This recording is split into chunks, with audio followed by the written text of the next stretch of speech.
So before we jump into Felice's awesome presentation, we are just going to do a little bit of housekeeping and quick introduction. So I am Marisha from SLP Now, and I am co-hosting this SLP Summit with Sarah and Lisa from SLP Toolkit. And we are so excited to be bringing you 8 hours of practical professional development, all for free, just because we love you guys. And so now on to the housekeeping. You can access all of the course resources like the handouts, bonus resources, all that good stuff at slpsummit.thinkific.com. And then you can go back to that site at the end of the course to take your quiz. And you'll just want to go through and click that green next button to go through all of the pieces of the course so that you see green check marks next to every section. And then once you're at 100% completion and after you click through all those pieces, then you'll be able to generate your certificate. So that's just remember to click through those pieces, and I think it'll make a little bit more sense when you go check it out. Okay, and then you will also want to make sure that your full name is in your profile so that the right name appears on your certificate. And then as you're going through the course, you'll see a Google form to share feedback with the presenters. It's not required, but the presenters really appreciate that, and we highly encourage you to give back to them in that way. And just 2 more pieces. So we have a Q&A box down here where you can submit questions that you want Felice to answer at the end of her presentation. And so that'll be the best way to get her attention, because the chat goes awfully quick and it is hard to keep track of all of those pieces. So do use that Q&A box. And then when you are chatting, that is a very fun feature about this presentation. You'll want to, there's a blue button that says all panelists. You'll want to click on that and select all panelists and attendees so that you guys can all chat with each other. Unfortunately, the default is just to send to the panelists, so you'll just be talking to me if you don't change that option. And I'd love to talk to you, but you might want to talk to other people too, right? Okay, so without further ado, I am so excited to be introducing Felice Clark. She is an amazing speech therapist, and I am so excited that she's getting to present with us today. She is a school-based SLP, and she is in the trenches. She has 10 years of experience, so she's going to have lots of amazing resources and experience to share with us. And she currently works with transitional kindergarten through 5th grade. And she's also really passionate about working with teams or working with the staff to really help students improve their social skills. And she has some amazing ideas with like in-class lessons, push-in therapy, and ways to work with the teachers, which I know I could use some more help with that, especially with social skills. So I am so excited to hear from her. So let's turn this over to Felice. All right, am I here? You are here. Yeah, I'm like, I can't see. Oh, there's my view. All right, hi everybody. I'm glad you guys showed up to learn from my experience that I'm going to share today. So I just want you to know that today in Northern California, it was a rainy, rainy day, and I did not look this sparkled.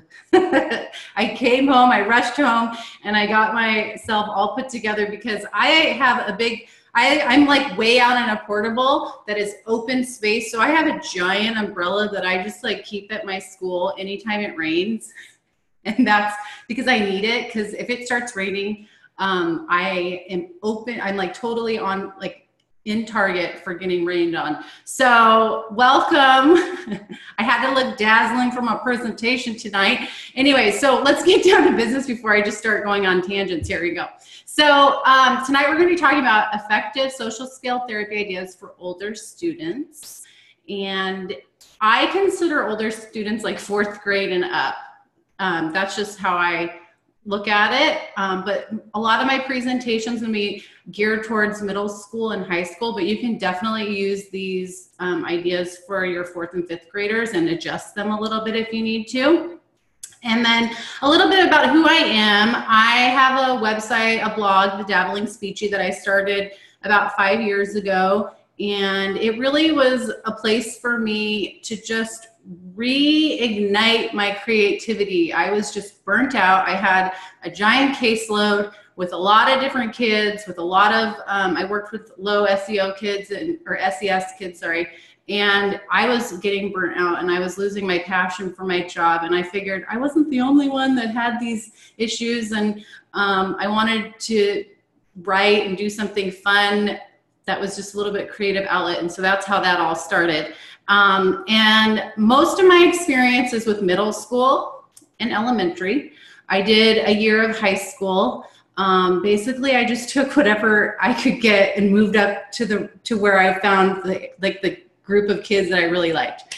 I've always loved working with high functioning autism. I have worked with kids who are minimally verbal or nonverbal on the autism spectrum. And that was a big change for me. And it was hard, but it was really rewarding in the end. And I am a big advocate and I'm passionate about just trying to get in the classroom more and helping the staff work on social skills every single day, because that is how we are going to help our students generalize these skills, get more opportunities. So let's go to the next slide real quick. I just wanted to let you know my financial and non-financial disclosures that I currently work for Roseville City Unified School District since 2016, of August 2016. I have a blog that I share resources, and then I do make some financial sales and profit from anyone that purchases anything from my Teachers Pay Teachers store. And I will be mentioning some of my resources from there. And I just wanted to let you know that those are some things, the financial disclosures. All right, so learning objectives.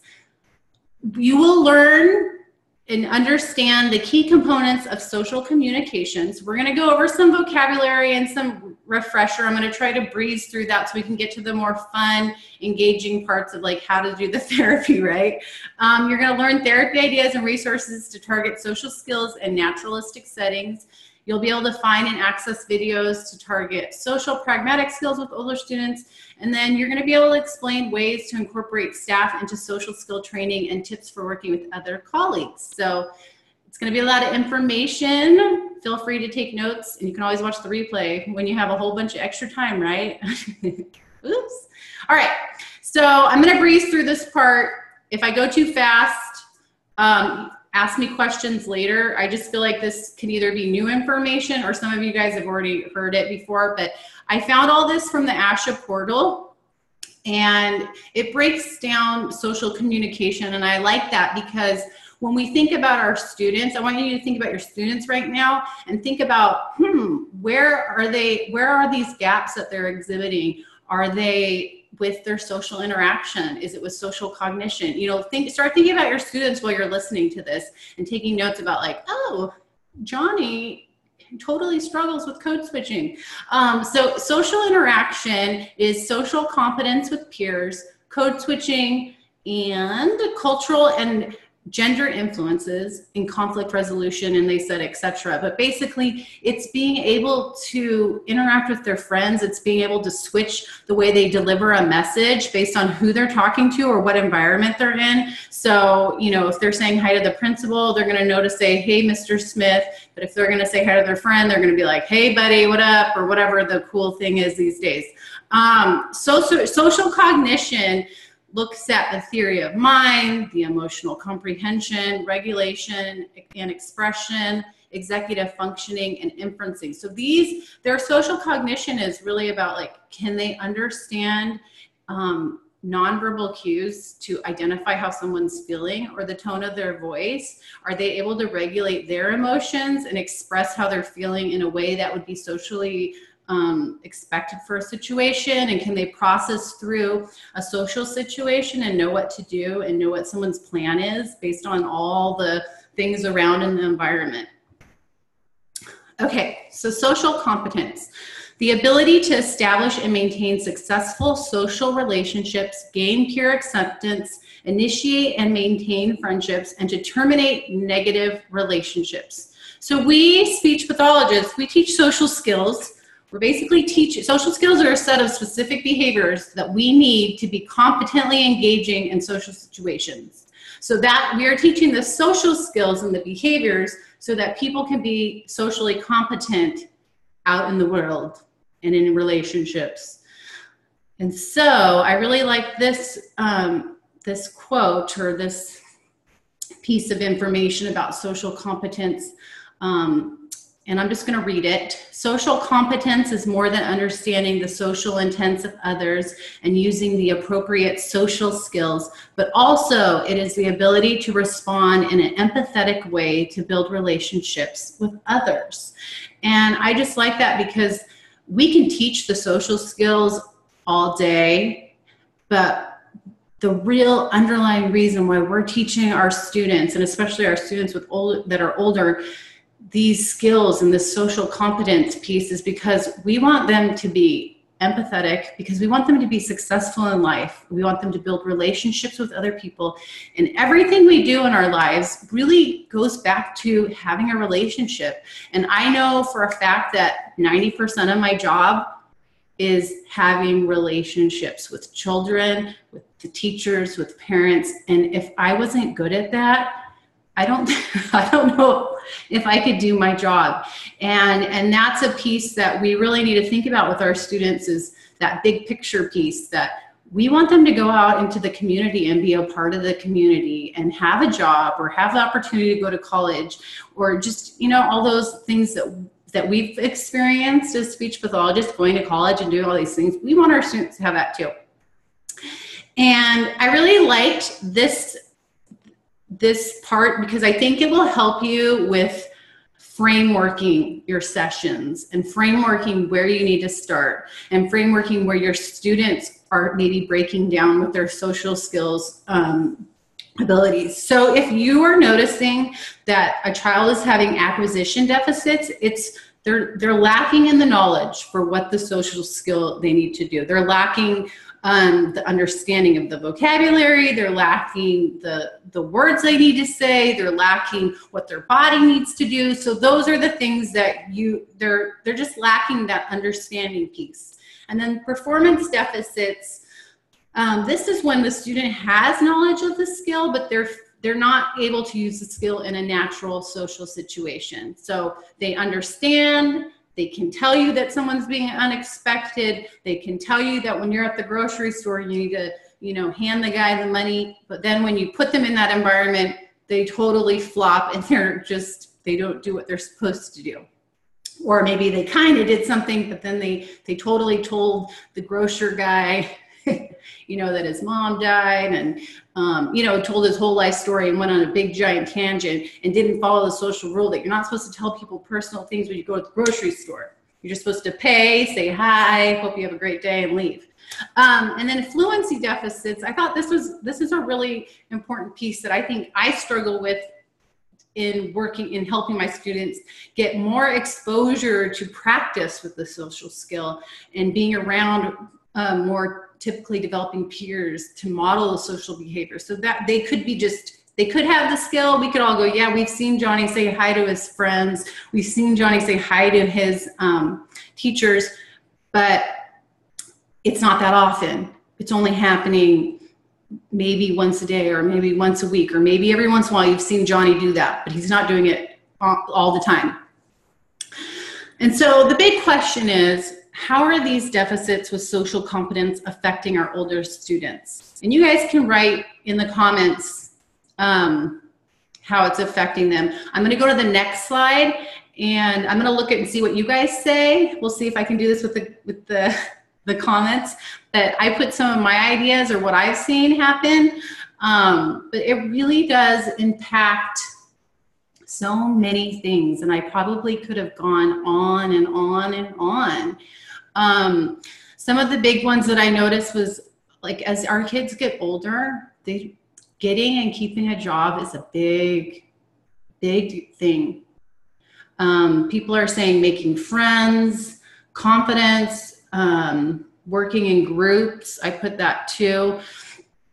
Offending their deficits can offend people just without them even realizing it. Okay, let's see who else. Leah said they get in a lot of fights with peers because they don't know how to problem solve. So problem solving, being in new situations. I've seen kids who you take them out of their routine and they're a hot mess. They're a hot mess. And I mean, you look at our lives, our jobs. I'm not saying we're not a hot mess, but we are like pulled in so many different directions. Our routine gets messed up probably every day, and we have to pull it together. Being bullied, not advocating for themselves. So many things. And then someone put, Lacey put losing friends, and that's a big one too, and learning how to come back from that. Yeah, so and dating and understanding how to interact with the opposite sex. That's a good one. All right, so how I implement social skills therapy. When I first started in the field, I've been working for about 10 years now. I was in the middle school and high school one year. So I had like a middle school, high school together. And I really was a newbie. I did pull out therapy. I think I had difficult staff where it was like some of them, I didn't know how I was going to approach the teachers. And so I did a lot of pull out. I did do, I don't think I did a lunch bunch, but I grouped all my kids in small groups that were, you know, they had similar social pragmatic goals. I didn't have typical kids come in the groups. I mean, I really did kind of that traditional model of pull out services. And I was new, and I did a lot of social thinking and a lot of role playing and social scripting and all that kind of stuff. But I really didn't venture into push-in therapy until I was at an elementary school with a special day classroom teacher that was a speech pathologist. And she got me, she valued me, I valued her, I loved working with her, and I started doing push-in therapy once a week to address the social pragmatic needs of the classroom. And I counted that as my student services because I tailored my lessons to meet the needs of the kids with social skills goals. So if the kids didn't have a social skill goal, they just got extra Mrs. Clark fabulous time, right? But if they had a social skill goal, that push-in lesson counted as their service. And what I found with that was that I was modeling vocabulary for the teacher. I was able to collaborate better with the teacher because after we would do the lesson, she would also tell me like, hey, you know what? They've also been struggling with A, B, C, D, E, F, and G. And so then I would have more and more lessons and more practical things that we could do. Or in the moment while I was pushing in, I would be teaching a concept or a vocabulary term. And then she would say, you know what they're struggling with right now? And then we would role play that. So it was really easy to do what was needed for the kids or what they were facing right now in the situation in their life. And then after that, I went to a different district and I was back at middle school. And I think I was really ready to take on the challenges of working with staff. And what happened was my director that hired me, we had 2 life skills classes. And there was a higher class that was a little bit more academic, and then a little bit lower class that was more on the life skills learning track. Everyone in the class was verbal. The lower class had a little bit more students that were intellectually disabled and things of that nature, but they all could really functionally communicate. And then my higher class had a lot of kids on the spectrum, and there was a lot of social skills needs. So what they did was every day, the students, both classes, were going to go to one class and have one teacher with all the aides, while the other one had their prep. And then 8th period, the other teacher was going to have all the kids with all the aides. And the 2nd period class was meant to discuss vocabulary and all the academic pieces of doing life skills. So the vision was that the director wanted to have a life skills program where we had hands-on learning and practical skills so that our students could be more independent out in the real world. And then the 8th period class was supposed to be the hands-on part where we did maybe field trips or we did jobs around the campus. And so when I got wind of this, I was like, oh my gosh, this is my dream job, right? And we were gonna, I was supposed to push in. So what I did was I pushed in twice a week for 50 minutes for the whole period for 20 kids with all the aides and the teachers. And I did push-in therapy with those students. And I counted that as their services. And there were times where I needed to do small group settings, and I would do small groups with with those kids. But primarily, I did push-in lessons, and the teacher and I co-taught, or I led the lesson. But then we usually did a breakup activity where each of the aides had a group, and I was almost just like the floater that was facilitating, modeling, and letting the aides kind of go with things too. And I would structure the lesson. So that's how I did it then. And now I'm back to just doing whole class push-in lessons with my 3rd through 5th special day classroom setting. I have always like dreamed about doing push-in for gen ed. It just sometimes gets a little tricky with scheduling.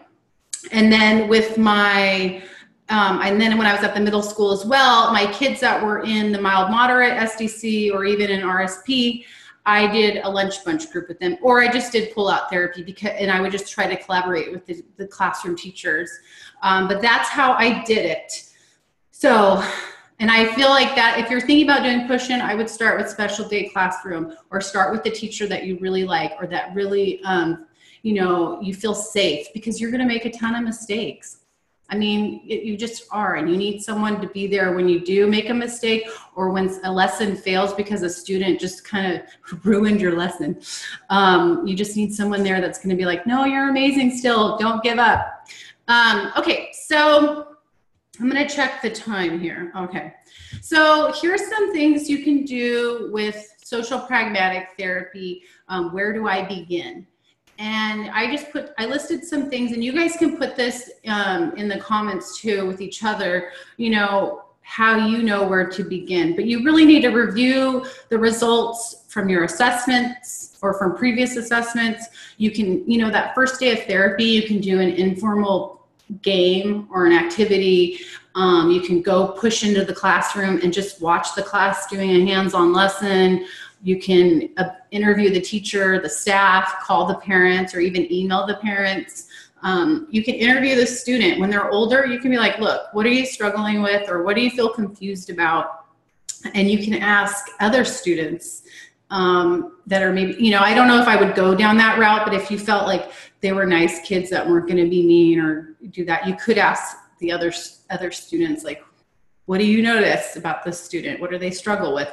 And then I would just take a little venture out at lunch or at PE or in the library and just see what typical kids are doing, because you'll be blown away. Because I remember I had middle school when I first got out, and I was still kind of cool because I didn't have any kids. And my husband's a hairstylist, by the way. And so he gave me like pink panels, and I still kind of looked a little hip. And the kids, I felt like I was still in with the lingo. I wasn't that far. And then a few years ago, I came back to the middle school, and I was like, I don't even know. I don't know what they're talking about. I can't even tell you half the stuff they came up with like their little lingos and their slang. You know, I'm from the era of hecka, and I won't say the other word, but I'm from that era, so I'm completely out of the loop. So you need to go see what other kids, the cool kids, are doing right now. All right, so here are some recommended intervention methods, and I put the links to evidence-based practices. These are some evidence-based practices that you can do with your students. Video modeling, differential reinforcement, and teaching self-monitoring skills. So teaching the students how to self-monitor their emotions and their behaviors and their actions. Doing naturalistic intervention, modeling and role play, social scripts and social stories, and involving the family system. So you guys, if you need me to go back later, I can add these links so you can go check them out. And then here is just, I wanted to give a little sampling of how you could plan therapy. It doesn't have to be super in depth. When I plan therapy, I usually am like, okay, what do I want to do for the day? And I'll grab all the materials, or I'll go find the things that I need. And it's kind of like they all get shoved in my little plastic bag, and there's my lesson. And one way that you can plan social skills therapy when you're doing push-in or pull-out, so this is either or, is maybe week 1 is the knowledge piece. So like how we were talking about the acquisition deficits, maybe you're just going to teach knowledge. Then week 2, you're going to do knowledge and performance. And then week 3 would be performance, a performance activity, the role playing, you know, acting it out, talking about the social script. And then week 4 would be the fluency piece, where you're wanting to give them more opportunities for them to be practicing that skill. And sometimes what I found is that maybe I just need to do 10 minutes of the knowledge piece, and then the next 15, 20 minutes are spent practicing performance. And then that fluency piece could be maybe that 4th week you decide to go in the classroom and you're going to just kind of run a lesson with the class and let them, you know, try to get them to do the skill. All right. And then I wanted to ask you guys this. I want you to have this on your brain while you're listening to the activities. What roadblocks are you currently facing with your students that have social pragmatic deficits? And you guys can put those in the comments. But I think it's good to look at your roadblocks. And I like to call them roadblocks because you can still see the end result. You still see where you want to go with the student, but there's something getting in the way of that. And a lot of times it's time, your caseload's too high, you have staff that doesn't want you in the room, you don't have enough materials, you don't have time to prep the materials, or maybe the students being really resistant. So there's a lot of things that could be getting in the way of you trying new ideas with students and trying to do some of this stuff. And so let's get down to the good stuff. I got a lot of stuff for you guys, so I'm like, I need to make sure I have enough time for therapy ideas. So here is my first idea. Teaching using your body to communicate. I did this in December with my 3rd through 5th graders, and this is the way that you can adapt it to make it cool and hip. But basically, you can do a group scavenger hunt around the school,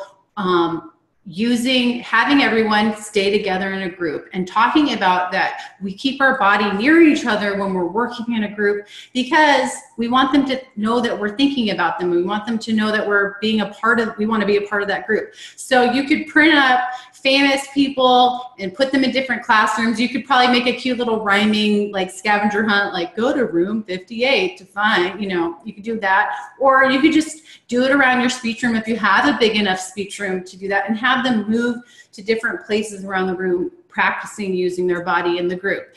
You can also just go deliver something to a specific classroom and have all the kids go together and talk about how you have to use your eyes to get clues to see if your friends are still in the group. Because if they're not in the group, that means you're walking too fast, or you need to verbally say something like, hurry up, we need to go.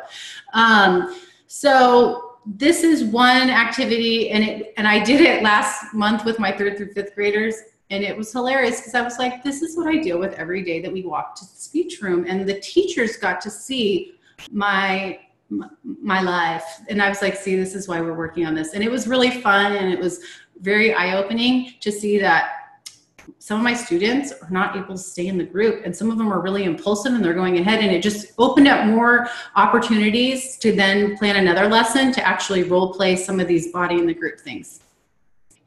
All right, so teaching personal space, you can role play standing in line for lunch, being in the library, sitting next to someone on the bus, waiting to talk to the secretary, you know, greeting and saying goodbye, and just role playing like how far away your body is supposed to be. We really need to make the invisible visible for our students. We need to tell them how people feel, and when you get too close, we need to tell them like what the nonverbal cues are going to be when you're in their space and you're not supposed to be. And you can even go into the whole like when you're around your mom, you can give her a hug, you can lean on her shoulder, but when you're with the teacher, you know, this is the kind of boundary space you need to have. So you can role play all those things. And this is a time when I also, like, we do with social behavior mapping, we talk about how people could be feeling if you're invading their space and all that kind of stuff. So we really just have to be blunt with our kids and make it visible for them to understand that when someone's moving away like this, that means they don't want you in their area and you need to move.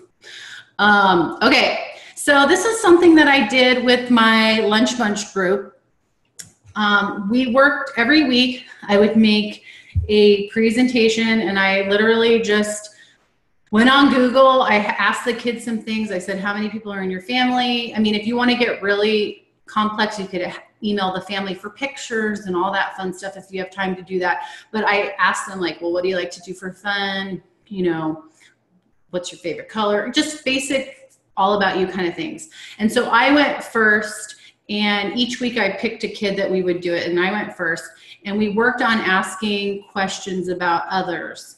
And what was I going to say? Oh, yeah, so we worked on asking questions about others, and I showed them all the pictures of me. I showed them all the things in my hobby, and I said to them also, like, do you see any pictures of cats? No. So I had one student that loved, she was obsessed with cats. Do you see any pictures of video games? No. Mrs. Clark doesn't like video games. So I went through the process of, if you don't see any of these these topics, then you can't ask a question about them. You may like cats, but this is all about me. It's about me right now. So they had to ask thinking about you questions. And I had them, this was during lunch bunch, so I had them, as they were eating their lunch, they could come over and write a question to ask me. And we looked at the questions to see if they were thinking about you or thinking about me kind of questions. And they really loved it when they got to get picked. And you can then even break that down further by having, you know, teaching individual questions, who, what, where, when, why. You can break that down to showing them follow-up questions, off-topic comments, how to make a comment to show that you're interested, you know, using that whole body, kind of like using your body to show that you're interested in what I have to say, even if you might not be. So this lesson, it just had so many other things that I could do with it after we did the initial lesson. And one way that you can help visually show your kids the parts of a conversation is that color coding paper can really be helpful. Like, this is a question, you just asked a follow-up question, you just made a comment, and then you can even have funny things like interruption, and you could, you know, make little cute visuals that are different colors, and you can throw those out and say, you just interrupted, you just made a tangent, and really visually show them where the communication breakdown is or how they kept the conversation going. And I really love this too, because then some students, they're amazing at asking questions, but then they're really not good at making comments. So you can show, as they're getting, these are my little snowballs. We did a snowball conversation more, but as they're getting snowballs, I can say, Johnny, you guys, Johnny, he's been doing amazing comments, kept the conversation going, but he didn't ask any questions. And then you can look over at Susie and say, Susie, you have no snowballs.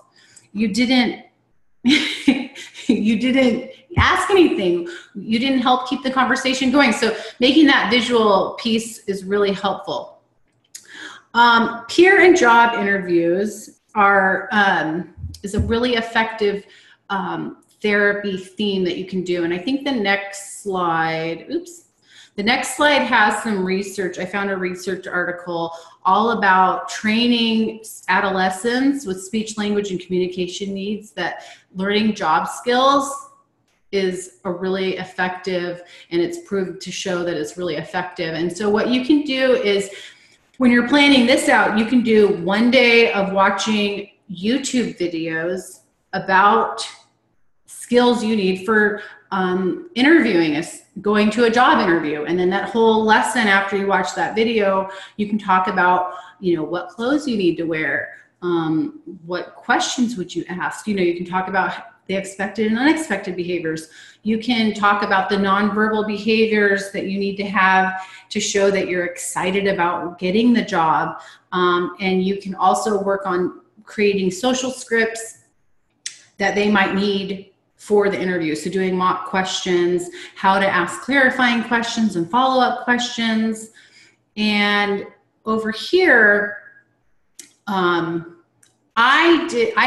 brought up the idea. I was like, hey guys, to my teachers, I was like, I want to do job interviewing. And one of my teachers said, oh, I really like the idea, but you know, they're really not, a lot of our students aren't ready for job interviewing.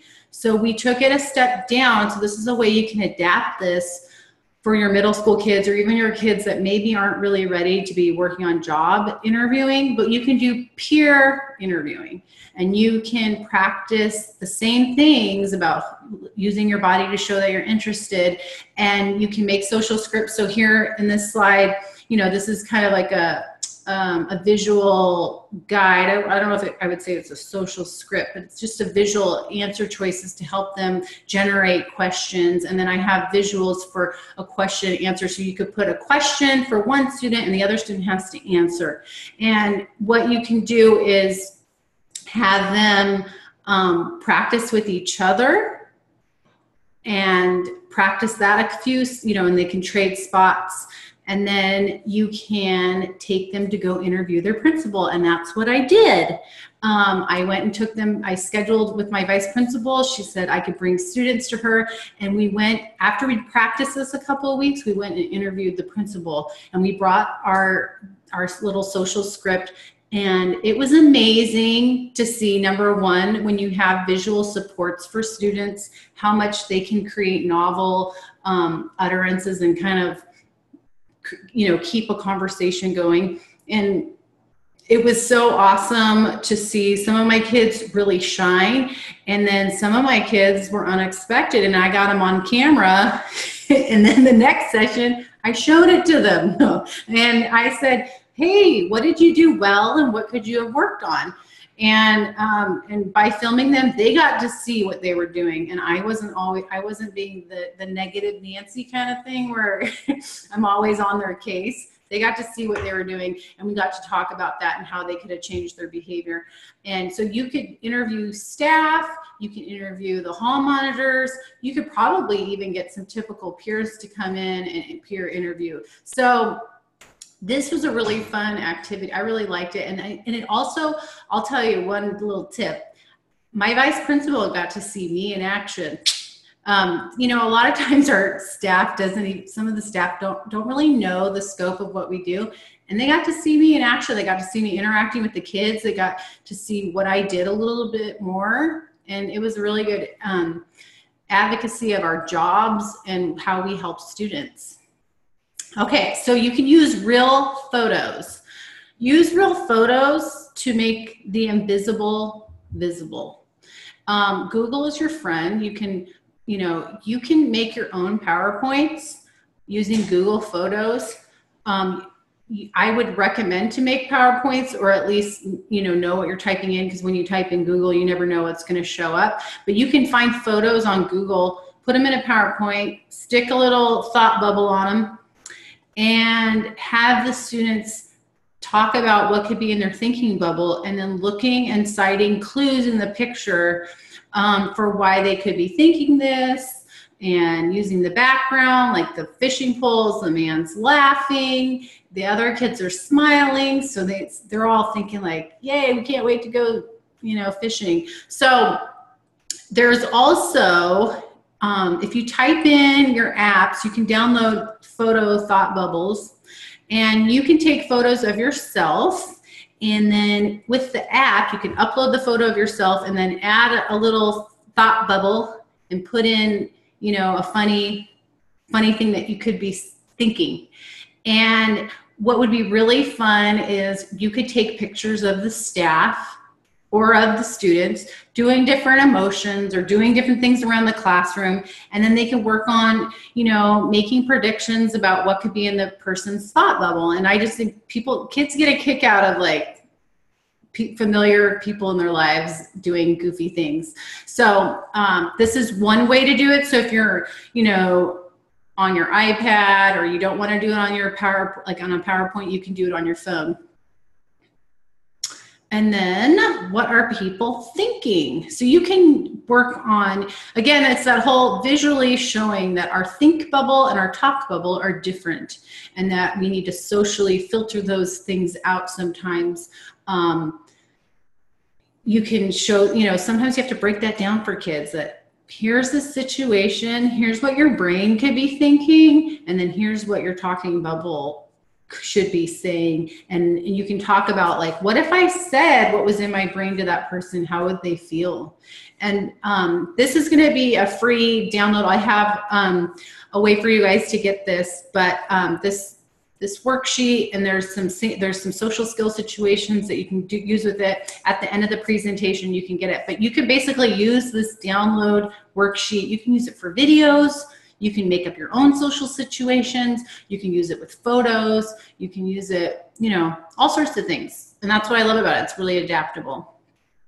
All right, so when I was doing that whole push-in model with all the kids in the class, like 20 kids, what I would do is I would do language lessons, and maybe I would plan, we had a theme of like agriculture for the month.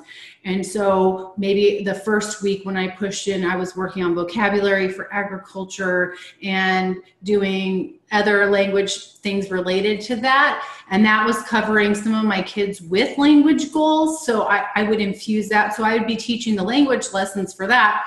And then I would take all that information that I used from teaching that lesson, and I would turn it into a Jeopardy game.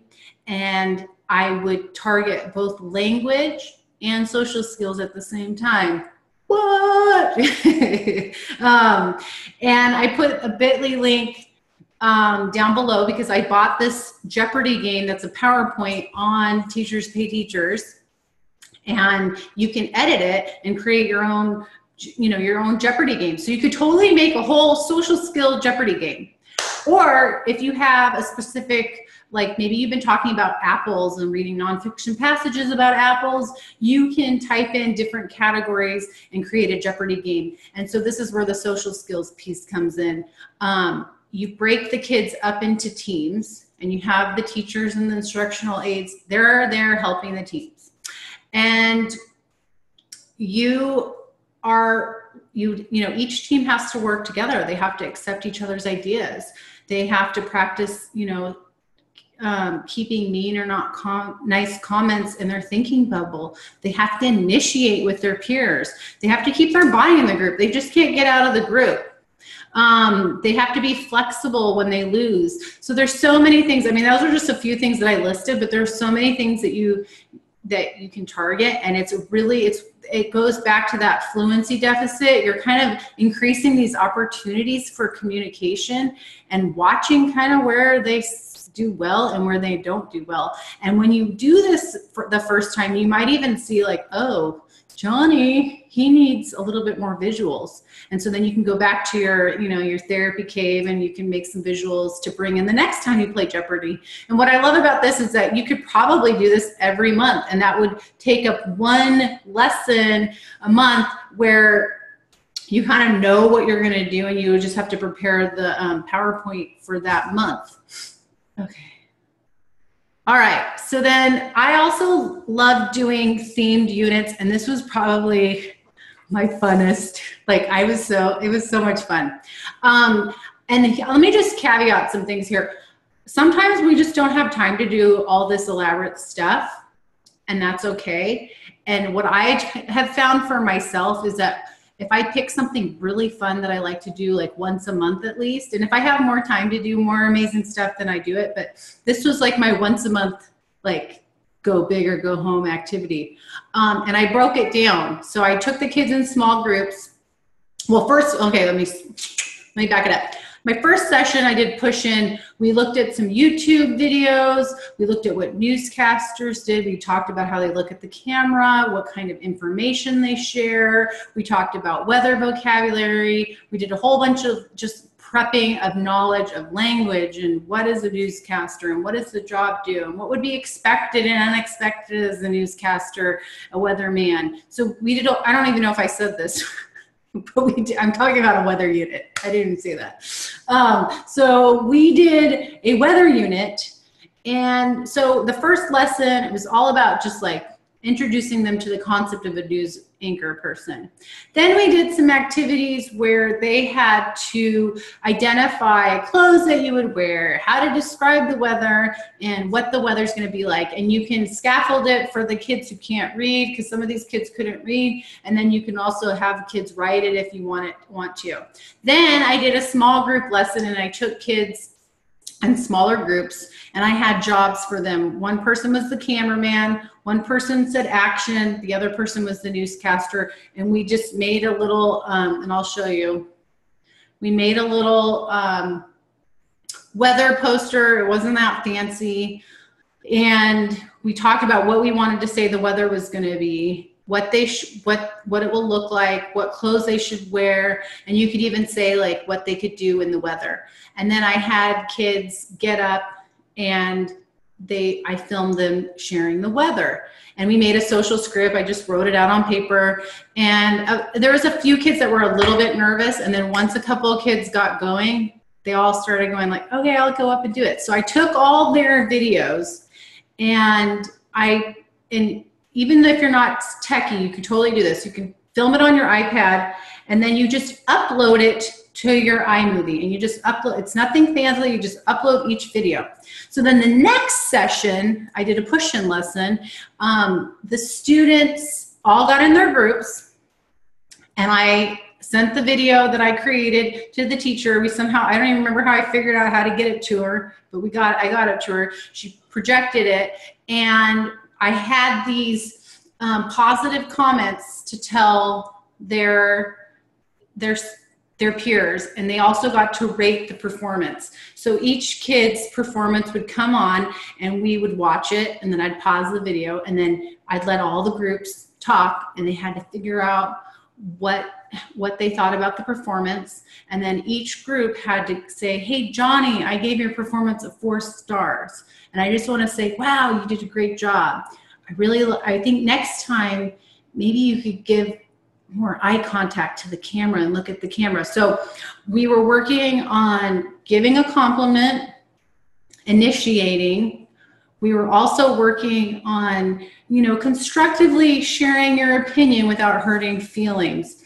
And then after each presentation, we totally were like, yay, you did amazing, and everything. We worked on giving compliments and being positive and encouraging. So you're working on all these social skills kind of simultaneously, and the kids loved it. And it was amazing to see the kids who you think wouldn't be good at it did an amazing job. And then when you're filming them, the kids are initiating, and then they're telling the newscaster where they have to stand, and the other one has to say action, and then you have to say cut or hold on. We need to it can get fun. You can get creative. You kind of see where things go. Okay. So continuing on with that whole kind of like life skill theme, you can use the grocery store to target social skills.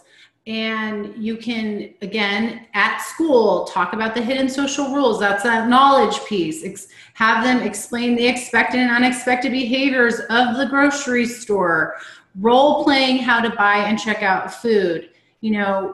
Take some sessions and discuss what small talk looks like, and go over that social script. Make a social script for how they can make small talk with the cashier, or when they have to ask for help because they can't find something. So then you can role play how to find something.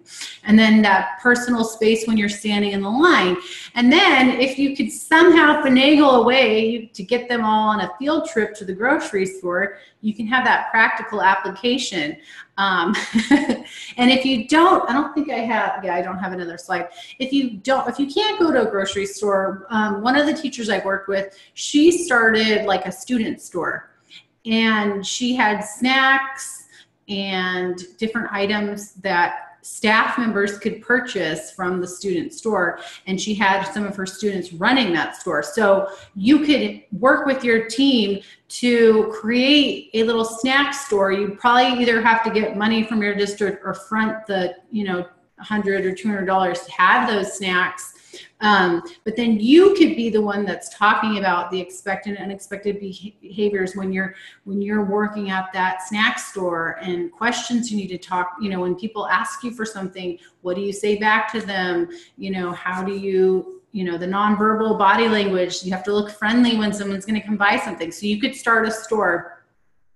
And I don't think, oops, okay, well, I was gonna show you guys this funny video, but it's grocery store musical. And that's like a funny little video that you could show the students to talk about, like how it's unexpected to sing at the grocery store, just to warm it up and get them in the mood to talk about groceries. Okay, so another fun thing that one of my teachers decided to plan was that her students, they had a kitchen in their classroom. They decided that they were going to make a meal for the staff. And they planned out, I think they made chili and I want to say cornbread. Unfortunately, I don't remember where I was. I was either like at an IEP meeting at another school or something. There was something that got in the way of me actually. I wanted to actually like go and be a part of it in the moment.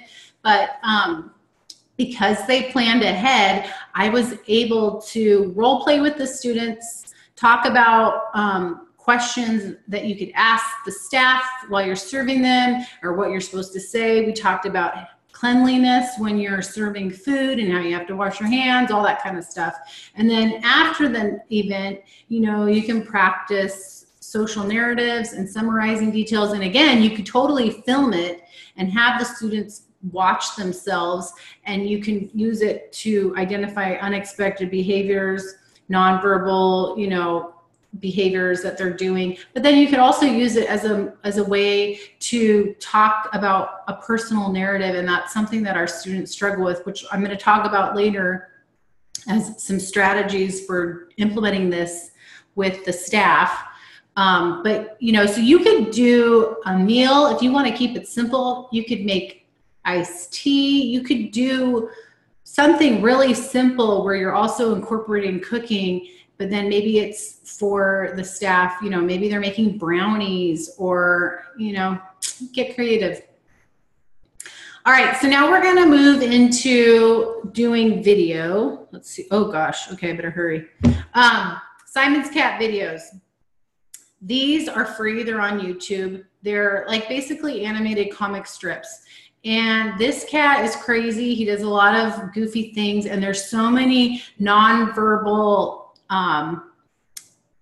things that you can do with, like, you can work on identifying what's their plan, making social inferences. How do you know what the cat's thinking about? How's the man feeling? How do you know this?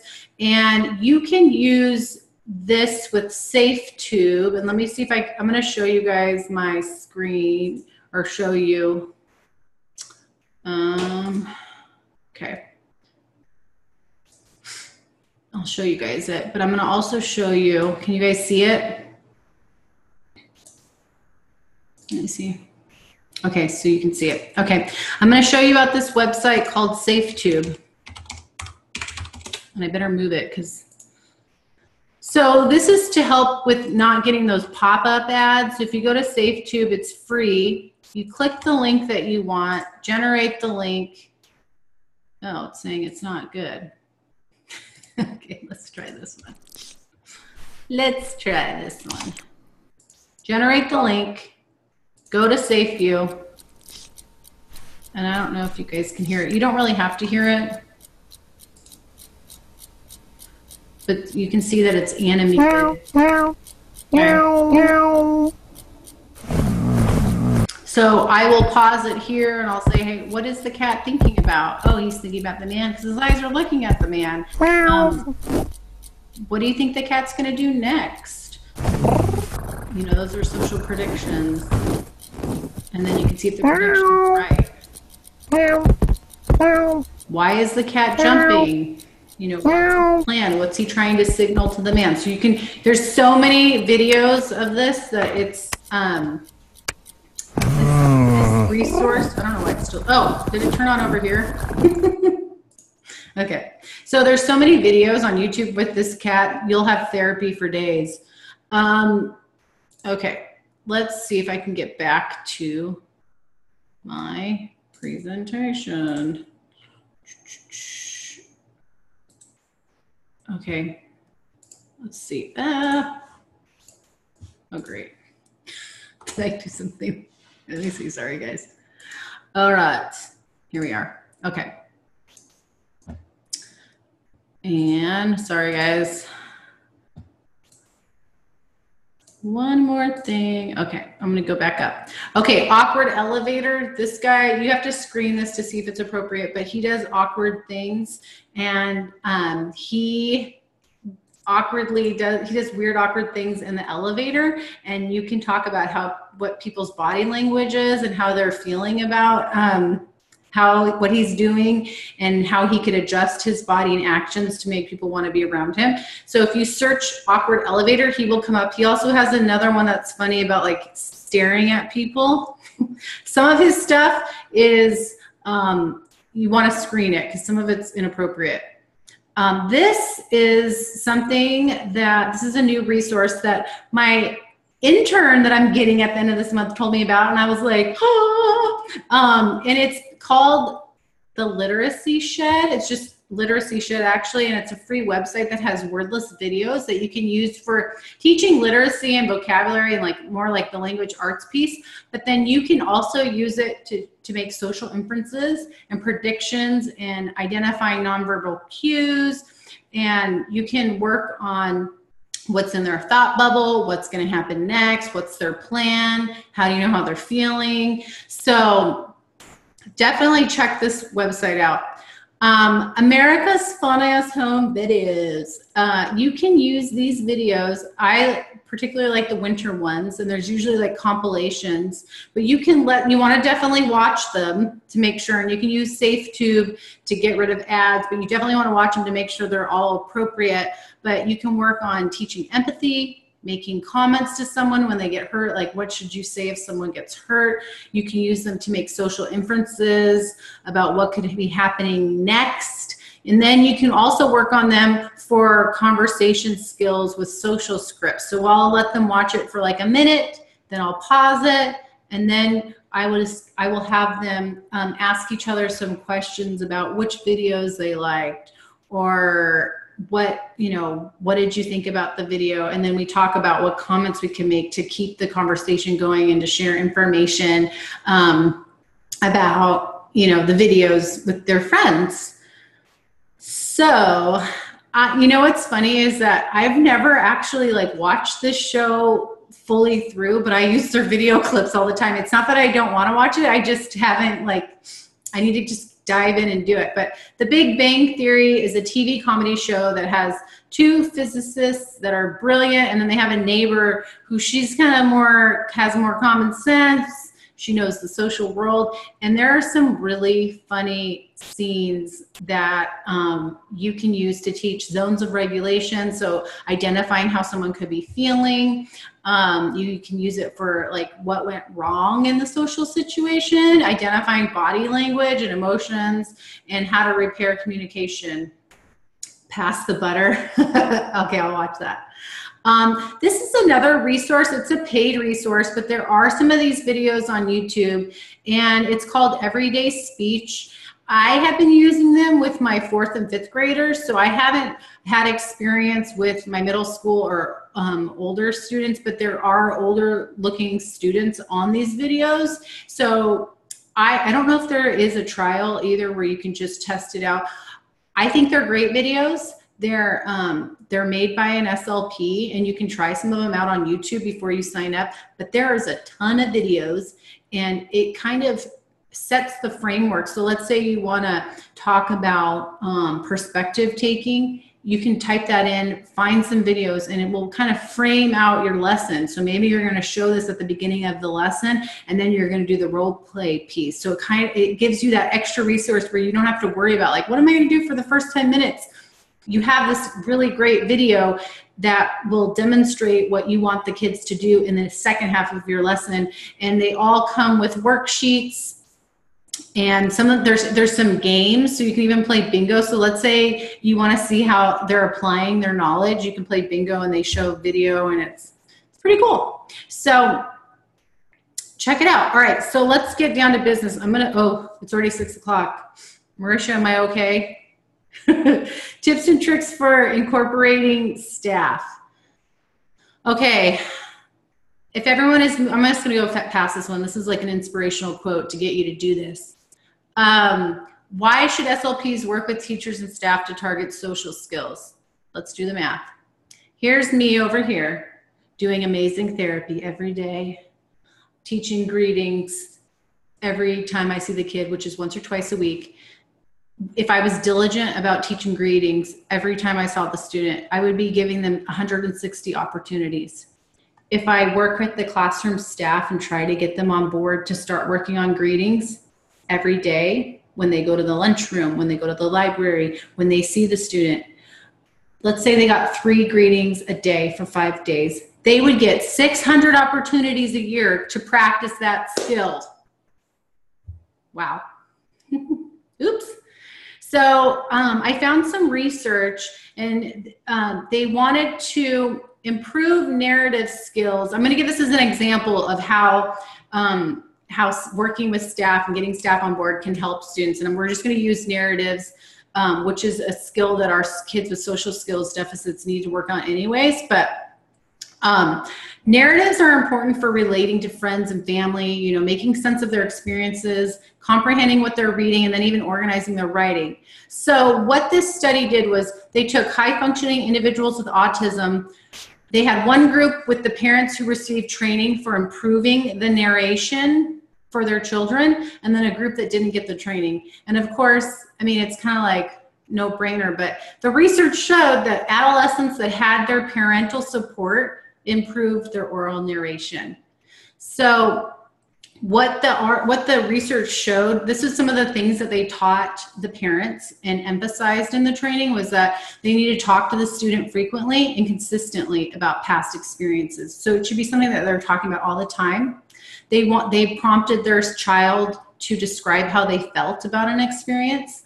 They asked a lot of WH questions that were open-ended, and they did not ask yes or no questions. They encouraged elaboration, so they, you know, maybe said, oh, tell me more, or, oh, so you went to the park and then you did. And then following their lead and finding something that they want to talk about was another thing that they told the parents.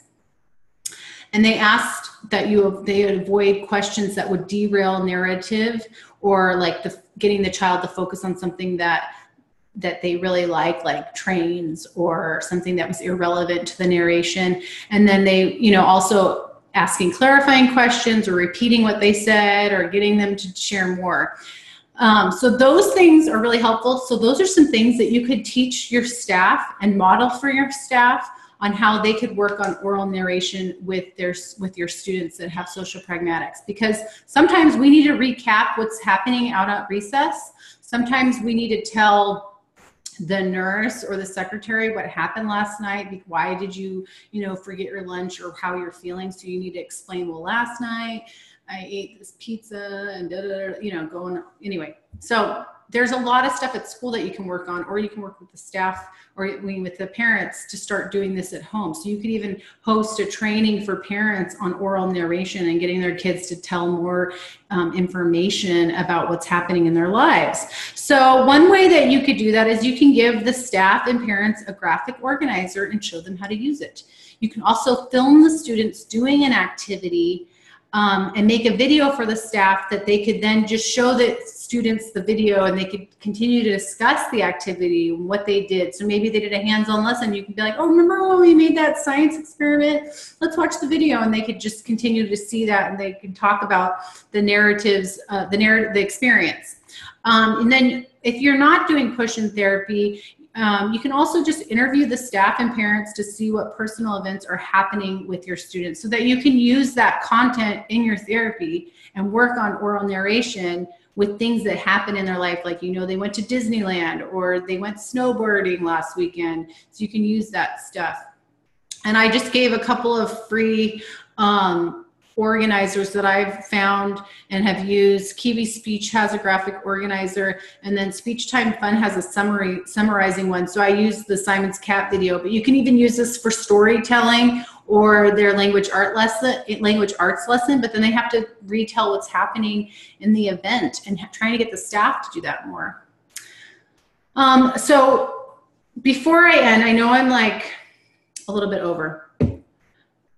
Think big, but you got to start small. So always be thinking big, think bigger, better, how you wish the staff would be, how you wish things would be with your caseload, but start small and celebrate the small wins. And that's kind of how I've had to like get there, and remember that. So one thing that I found to be successful, teach them the vocabulary and the framework for social skills. Model it. That's why I do push-in lessons, because it helps the kids learn their skills, and it's modeling for the staff and getting buy-in, and then they see how you're interacting with the kids, and if the kids are enjoying it, then maybe they're going to be more willing to buy into what you want them to do. Sometimes you just got to do the extra work and prepare the visuals or the lessons for the staff and just gift it to them if you have time. And then find ways that you can help train them. Maybe you could do a PowerPoint for them and talk about how you're working on this and how it would help everybody in your classroom. You know, take that time and then teach them how to take data. That would be amazing, right? Some other ways that I told you before was using it to run a station. Help them make a schedule to find times during the day when they can work on greetings, when they can work on conversation, lunch, or make them some social stories and help them find a time in their schedule when the aides should be working with students on those social stories. And then what naturalistic settings can you help train instructional assistants and paraeducators? So where could you be helping with your caseload on your campus? Where could you that's a good question to be just thinking about, like, what could I do? What could I do to help train instructional assistants and paraeducation? I can't even say it, paraeducators, geez. All right, so here's my little thing before we go. A person who never made a mistake, never tried anything new. And I think a lot of this stuff is just kind of new ideas to try and see how they work. And some, you got to try new things. And you got to step outside that comfort zone. And I think social skills and working with kids who have social skills deficits will definitely take us out of our comfort zone, right? All right, so I'm done. Whew.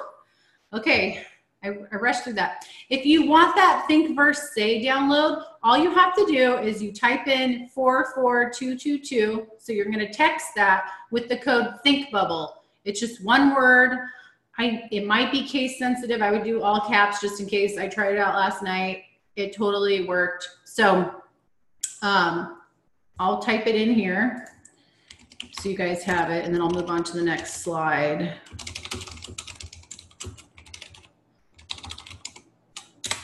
All right. So do you guys have any questions? I just wanted to say, there's a link at the bottom here. It's a page on my website, and it basically has all those blog posts, all those resources I talked about, all those YouTube channels that I like. They're all on that page. So if you go to that page, and unfortunately I can't copy and paste it in, I can do it later, and I'll definitely, I don't know if Marisha has that link, if she wants to pop it in there, but I'll put it on my Instagram and social media with the link. And if you guys have any questions, I would love to answer some. Hopefully I can answer some of them. And if I can't, then I'll get back to you. So feel free to type. I'm looking at the comments. I'm waiting. And thank you for coming. I'm so glad you guys liked it. It was hard. I didn't really look at the comments too much because I was like focused. It says link not found. Okay, I'll get the link. Let's see. Oh wait, it looks like someone had a question. I don't know. Oh. How can we get a hold of your PowerPoint? I haven't really thought about that yet. I'll let you know. I don't know if I'm going to be putting that online. But I definitely can, I don't know, I'll figure out something, because I don't know if I want to keep that information with me just for future presentations. So I'll let you know. Thanks for tuning in, Tracy. Okay. Everyone, yeah, so I will see. I know a lot of you guys are wanting the slides. So I forgot to mention, this kind of brought up in my head. Someone on the Facebook group, they asked for videos with kind of like the area that it targets, like what I would use for eye contact, what I would use for expected and unexpected. I'm in the process of trying to put together a list. And so if you're on my newsletter, you'll definitely get that link when I get that finished. But that's something that I'm definitely going to be doing, which would be a resource that you can have handy to keep track and organized with videos that you like, so you don't have to keep searching around the internet. We shall, okay, let's see. Everyone's like, how do I text this thing? Okay. Yeah, I can definitely do the links. Okay, so Heather says, how do you handle students who lack insight or are resistant? Like perspective taking, probably, and being able to take responsibility for their behavior. I had a student like that, and it was really challenging. And I'm trying to think of the book. It's from Social Thinking, and I want to say it's Social Fate. I'll have to look it up, but if you can, with kids who are socially resistant to looking at themselves, one way you can get around that is look at other people and have them identify and talk about how other people are thinking and feeling. So using those YouTube videos and kind of deflecting it away from them and having them talk about somebody else rather than themselves. And even though, you know, deep down inside, we're like, we want you to take this into heart for you. But that has been helpful when I've worked with students like that. Okay. I'm so glad you guys thought this was functional, because that's what I was going for. Do you have any tips or activities for targeting social skills with students that are still working on functional communication as well? Yeah, some of my kids that I did those lessons with were really working on functions of communication. So I would say try to incorporate, like I would make your core boards or your communication books or whatever visuals you're working on to expand those functional communication functions. And I would try making a snack, like the staff meal. I would try making a snack and just switch it to, like, maybe you're trying to get them to say, no, I don't want that one. Or, you know, their social skill, you just have to adapt it, I think, and make the fringe vocabulary that you want to use with that activity too. And I think the best thing to do is plan as best you can, but then also just jump in and kind of try it out and see what happens. And you'll see where the breakdown of the lesson doesn't work for those students and where you need to adapt it, or you'll see, wow, this really went well. And I did that once with my K2 students that were working on functional communication. And I kind of put them in a box. I was like, I can't do crafts with them. They move around too much. But with the help of staff, and, you know, they were really engaged with the crafts. So I would try that. Let's see. My Facebook page is just the Dabbling Speechy. So if you type in the Dabbling Speechy, you will find me. Okay, let's see. Okay, the TPT link for the snowball materials, that is in my No Prep Winter Middle School resource. So that's kind of like a combination of all different activities that are most of them are pretty much no prep. The snowball activity is like low prep, but it's all black and white. How do you write the IEP goals for social groups lunch bunch? Okay. Well, that's a tricky one that I'm still working on.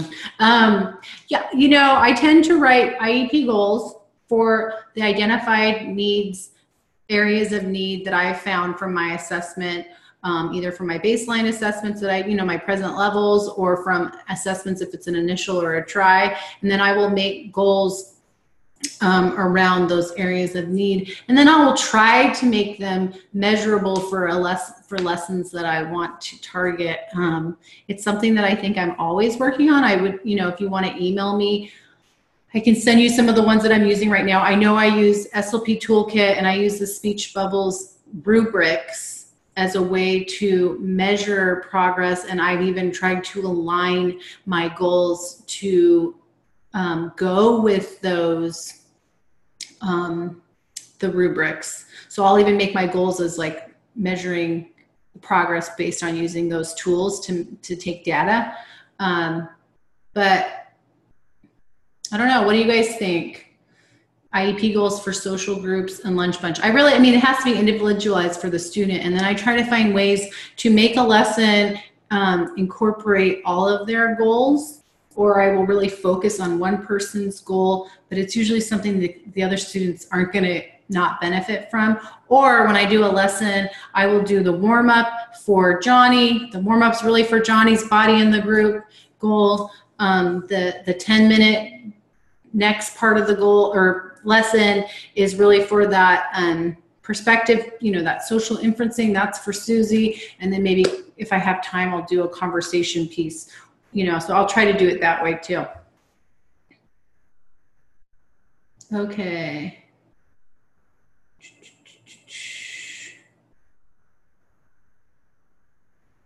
All right, guys. I don't know if you, oh yes, thank you so much. Social fortune or social fate. All right, guys. Well,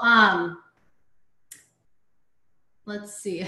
And I texted you your giveaway winners. Oh, yes. Okay, I'm all distracted.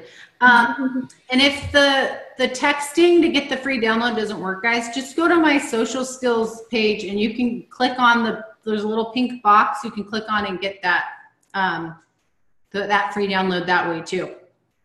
Okay, so there's two winners tonight.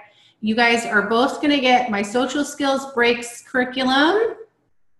Here, oops, let me see if I can, I don't know if you guys can see it. Oh, never mind. Okay, you're gonna get my social skills break curriculum, and you're going to get my question and answer activities to work on those peer interview, and it has all the visuals and all that stuff. So Dawn Moriarty, you won. So you can email me at feliceclark@thedabblingspeechy.com. And I'm typing that in now. Just so. And then Darvina, I don't know if I'm saying it right. Nags, you won too. Okay, so I'm going to write that in. All right, I think, yeah. I'm like, is there anything else I need to do? I think you rocked it. Thank you so much, Felice, for all of that awesome information. I definitely bookmarked a lot of awesome links. Like, there were so many tools that I didn't even know about, and jotted down a bunch of ideas for groups. Cool. So thank you so much for sharing all of this awesome information. Yeah, thanks for having me. So that's all we have for tonight. We will work on I'll work on posting the video. So if you do want to look back at the video, that will be available in the next few hours. And then just head back to slpsummit.thinkific.com to access the course, complete your quiz, and just again, remember to click through all of the little pieces so you see green check marks next to every lesson. And then once you click through everything, you'll be able to generate your certificate. And then we will be back tomorrow with 2 more awesome presentations. We'll be hearing from SLP Toolkit and Speech Time Fun. Woohoo!